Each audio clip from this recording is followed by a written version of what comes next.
यह सोचिए, अगर अमेरिका की खोज की कहानी खोजकर्ताओं से नहीं, बल्कि प्राचीन हड्डियों में छिपे जीन से शुरू हुई होती तो? पिछले 10 वर्षों में प्राचीन डीएनए पर हुए शोध ने हमारे शुरुआती मानव इतिहास की समझ को पूरी तरह बदल दिया है। 2018 में वैज्ञानिकों ने अलास्का में मिले 11,500 साल पुराने शिशु का डीएनए सीक्वेंस किया, जिससे एक ऐसी आबादी का पता चला जो पहले अज्ञात थी। इसी समय न्यू मैक्सिको के व्हाइट सैंड्स नेशनल पार्क में मिले पदचिह्नों को 21,000 से 23,000 साल पुराना पाया गया, जो यह साबित करता है कि मनुष्य यहाँ पहले से मौजूद थे। ये खोजें दिखाती हैं कि अमेरिका के पहले लोगों का असली सबूत उनके जीन में लिखा है, केवल औजारों या हड्डियों में नहीं।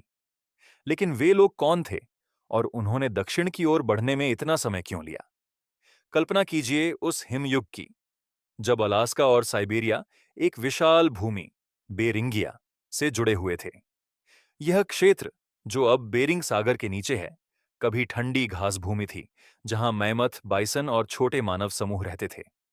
आनुवंशिक अध्ययन बताते हैं कि मूल अमेरिकी लोगों के पूर्वज लगभग 23,000 से 15,000 साल पहले तक यहीं अलग-थलग रह रहे थे। वैज्ञानिक इस समय को बेरिंगियन स्टैंडस्टिल कहते हैं, जब लोग आगे बढ़ने से पहले हजारों वर्षों तक यहीं रुके रहे। अलास्का के अपवर्ड सन रिवर स्थल पर मिले 2 शिशुओं के अवशेषों का डीएनए बताता है कि वे प्राचीन बेरिंगियन नामक एक विशिष्ट समूह से संबंधित थे। जब अंततः बर्फ पिघली और भूमि का पुल डूब गया, तो ये लोग कहां गए और कितनी तेजी से फैले? शहरों या पिरामिडों से बहुत पहले पहले अमेरिकियों ने मिट्टी में अपने पदचिह्न छोड़े थे। न्यू मैक्सिको के व्हाइट सैंड्स में वैज्ञानिकों को वयस्कों और बच्चों के निशान मिले, जो मैमथ और विशाल स्लॉथ के साथ चलते थे, करीब 21,000 साल पहले।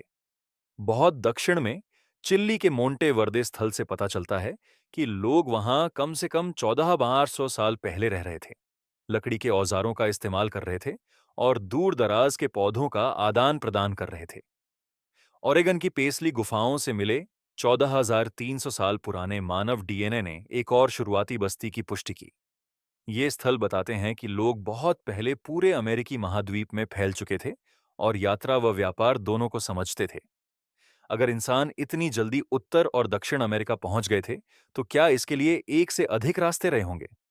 क्या हो अगर पहले अमेरिकियों ने पैदल नहीं, बल्कि नौकाओं से यात्रा की हो? प्रशांत तटीय प्रवास सिद्धांत कहता है कि शुरुआती मनुष्य एशिया से तटरेखा के साथ चलते हुए अमेरिका पहुंचे, न कि हिम से भरे अंदरूनी रास्तों से। इस मार्ग पर लोग साधारण नावों से यात्रा करते थे और मछली, शंख और समुद्री पौधों पर निर्भर रहते थे।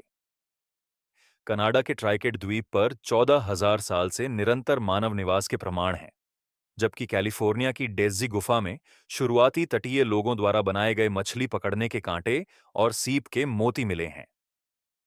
दक्षिण अमेरिका के पेरू में कैब्राडा जगुआय स्थल से प्राचीन मछुआरा समुदायों के प्रमाण मिलते हैं, जो समुद्री संसाधनों पर निर्भर थे। ये सब दिखाते हैं कि शुरुआती लोग समुद्री यात्रा में निपुण थे, लेकिन अगर वे प्रशांत तट पर इतने कुशल थे, तो क्या उन्होंने समुद्र पार से आने वाले किसी और से मुलाकात की होगी? आधुनिक मूल अमेरिकी लोगों के डीएनए में एक ऐसी मानव प्रजाति के अंश छिपे हैं जो अब अस्तित्व में नहीं है। डेनिसोवन एक विलुप्त प्राचीन मानव समूह था, जो साइबेरिया में हजारों साल पहले रहता था। उनका पता पहली बार डेनिसोवा गुफा में मिली एक छोटी हड्डी से निकाले गए डीएनए से चला। आनुवंशिक अध्ययनों से पता चलता है कि डेनिसोवन डीएनए आज भी तिब्बत, मेलानेशिया और दक्षिण अमेरिका के कुछ आदिवासी समूहों में मौजूद है। माना जाता है कि यह आनुवंशिक मिलन एशिया में हुआ था, अमेरिका आने से बहुत पहले।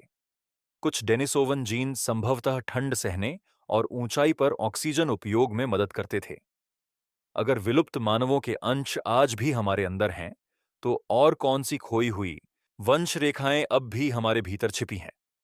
12,600 साल पहले एक बच्चे को लाल गेरू के साथ दफनाया गया था और उसी में पूरे मूल अमेरिकी जनसमूह की आनुवंशिक कुंजी छिपी थी। मोंटाना में मिले अंजिक एक नामक अवशेषों का डीएनए सीधे शुरुआती अमेरिकी आबादी की दक्षिणी शाखा से जुड़ता है। आनुवंशिक अध्ययन दिखाते हैं कि पहले बसने वाले दो मुख्य समूहों में बंट गए। उत्तरी मूल अमेरिकी, जो अलास्का और कनाडा जैसे क्षेत्रों में रहे, और दक्षिणी मूल अमेरिकी, जो मध्य व दक्षिण अमेरिका तक फैल गए। नेवादा की स्प्रिट केव ममी और केन्यूविक मैन, जिसे एंशियंट वन कहा जाता है, इस विभाजन की पुष्टि करते हैं और आधुनिक मूल जनजातियों से उनका सीधा संबंध दिखाते हैं।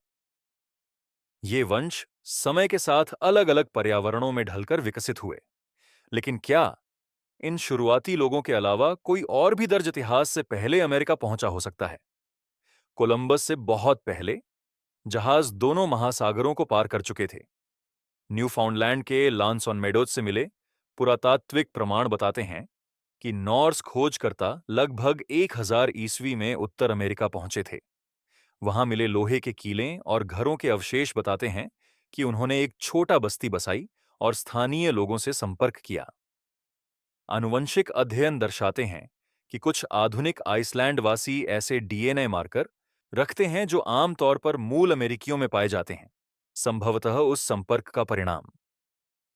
दूसरी ओर, प्रशांत महासागर में डीएनए साक्ष्य और शकरकंद, जिसे पोलिनेशिया में कुमार कहा जाता है, का प्रसार यह साबित करता है कि पोलिनेशियाई नाविकों ने दक्षिण अमेरिकी लोगों से यूरोपियों के आने से सदियों पहले संपर्क किया था। कभी कुछ शोधकर्ताओं ने मूल अमेरिकियों में पाए जाने वाले हैप्लोग्रुप X2A को यूरोप से जोड़ा था, लेकिन अब स्पष्ट है कि इसकी जड़ें प्राचीन एशियाई वंश में हैं। इन यात्राओं ने इतिहास को बदला, लेकिन क्या इससे भी पुराने आगंतुक कभी आए और बिना निशान छोड़े गायब हो गए? कुछ मूल अमेरिकी डीएनए किसी झात मानव प्रजाति, जीवित या विलुप्त, से मेल नहीं खाता। अमेज़न क्षेत्र के सुरुई, क्रितियाना और झावांटे जैसे समूहों में ऐसे आनुवंशिक संकेत मिले हैं जो बाकी सभी मानव वंशों से लगभग 300,000 साल पहले अलग हुए थे। यह फैंटम डीएनए न तो निएंडरथल या डेनिसोवन से मेल खाता है और न ही किसी झात जीवाश्म से।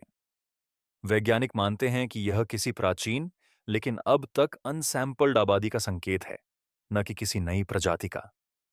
ये खोजें दिखाती हैं कि मानव इतिहास के कुछ हिस्से अब भी हमारे जीनोम में छिपे हैं, उन लोगों के रूप में जिन्होंने न कोई हड्डियां छोड़ी, न कोई औजार। जब तक इस लापता वंश का पता नहीं चल जाता, सवाल अमेरिका की खोज सबसे पहले किसने की, एक ऐसे सफर की कहानी बना रहेगा जो अब भी हमारे डीएनए में लिखा जा रहा है।